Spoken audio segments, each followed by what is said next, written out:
Assalamualaikum warahmatullahi wabarakatuh. Sahabat fillah rahimakumullah. Khulafaur Rasyidin adalah kekhilafahan pertama yang berdiri setelah wafatnya Nabi Muhammad SAW pada tahun 632 Masehi. Khulafaur Rasyidin berjumlah 4 khalifah, yaitu Abu Bakar As-Siddiq, Umar bin Khattab, Utsman bin Affan, dan Ali bin Abi Thalib radhiyallahu anhum ajma'in. Pada masa kepemimpinannya, Khulafaur Rasyidin memberi kontribusi besar dalam peradaban Islam. Para khalifah yang berkuasa selalu menerapkan nilai-nilai ajaran Islam dalam kepemimpinannya, dan mereka dikenal mempunyai perilaku terpuji yang patut diteladani umatnya. Pada masa kejayaannya, kekhilafahan Rasyidin membentang dari Jazirah Arab, Levant, Kaukasus, sebagian Afrika Utara, dataran tinggi Iran, dan Asia Tengah. Khulafaur Rasyidin berasal dari dua kata, khulafa dan ar-rasyidin.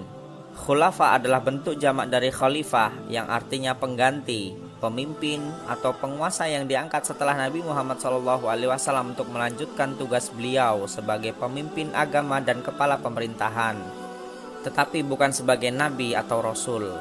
Sedangkan ar-rasyidin adalah bentuk jamak dari ar-rasyid yang artinya orang yang mendapat petunjuk. Jadi, menurut bahasa, Khulafaur Rasyidin adalah orang yang ditunjuk sebagai pengganti, pemimpin atau penguasa yang selalu mendapat petunjuk dari Allah Subhanahu wa taala. Setelah Nabi Muhammad SAW wafat, umat Islam sempat mengalami kebingungan karena beliau tidak meninggalkan wasiat tentang siapa yang akan menggantinya sebagai pemimpin umat Islam.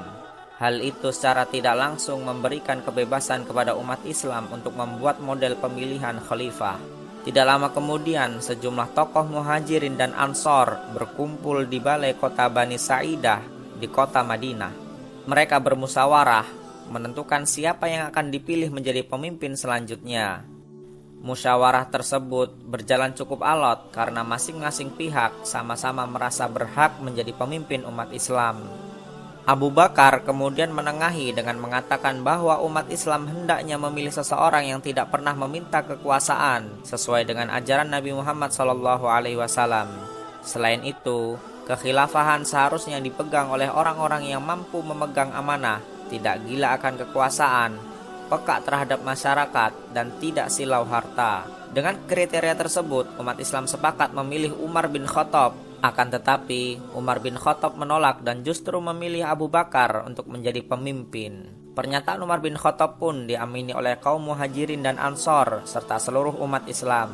Dengan demikian, Abu Bakar resmi diangkat menjadi khalifah pertama yang mendapat amanah untuk melanjutkan kekhilafahan Islamiyah. Khulafaur Rasyidin memegang kendali pemerintahan Islam selama kurang lebih 30 tahun. Dari tahun 632 sampai 661 Masehi, dan setiap khalifah mempunyai kebijakan yang berbeda-beda. Pertama, Abu Bakar As-Siddiq berkuasa tahun 632 sampai 634 Masehi. Pada masa pemerintahan Abu Bakar As-Siddiq terjadi perang Riddah atau perang melawan kemurtadan untuk mengatasi perpecahan yang terjadi setelah Nabi Muhammad SAW wafat. Di akhir kepemimpinannya, Abu Bakar memperluas daerah kekuasaan dengan mengirim tentara keluar. Kedua, Umar bin Khattab berkuasa tahun 634 sampai 644 Masehi. Ketika Abu Bakar diganti Umar bin Khattab, Islam mengalami kemajuan sangat pesat. Pasukannya berhasil mengalahkan dua kekuatan besar pada saat itu, yakni Romawi di barat dan Persia di timur. Selain itu, kekuasaan Islam pada masa pemerintahan Umar meliputi Jazirah Arab, Palestina, Suriah, sebagian Persia, dan Mesir. Umar juga mengesahkan ketentaraan, kepolisian, pekerja umum, sistem kehakiman, hisab atau pengawasan terhadap pasar, membangun pusat pengawasan terhadap takaran atau timbangan, mencetak uang negara, serta membangun departemen pajak dan tanah atau Diwan Al-Kharaj, dan Departemen Keuangan, Diwan Al-Mal. Sedangkan kepada kelompok non-muslim, Umar memberikan kemerdekaan beragama. Ketiga, Utsman bin Affan berkuasa tahun 644 sampai dengan 655 Masehi. Di masa kepemimpinan Utsman, umat Islam mengalami era paling makmur dan sejahtera. Wilayah Islam diperluas hingga ke Tripoli, Armenia, Turkistan dan Siprus. Namun di periode kedua terjadi perpecahan dan pemberontakan karena jabatan-jabatan strategis di pemerintahan diberikan Utsman kepada keluarganya dari Bani Umayyah. Pada tahun 655 Masehi, sekitar 1.500 orang bahkan datang ke Madinah untuk memprotes kebijakan Utsman. Keempat, Ali bin Abi Thalib berkuasa tahun 655 sampai 660 Masehi. Ali bin Abi Thalib berusaha mengatasi pemberontakan dengan menarik para amir yang sebelumnya diangkat oleh Utsman. Ia juga mengambil alih tanah yang dihadiahkan Utsman kepada penduduk dengan menyerahkan hasil pendapatan kepada negara. Ali bin Abi Thalib juga menghadapi pemberontakan dari Tolha, Zubair, dan Aisyah karena tidak mau menghukum pembunuh Utsman.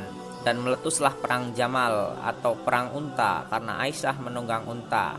Di akhir pemerintahannya, umat Islam terpecah menjadi 3 golongan dan Ali bin Abi Thalib terbunuh oleh salah satunya. Wafatnya Ali menandai berakhirnya Khulafaur Rasyidin. Wallahu a'lam bishawab. Semoga bermanfaat. Assalamualaikum warahmatullahi wabarakatuh.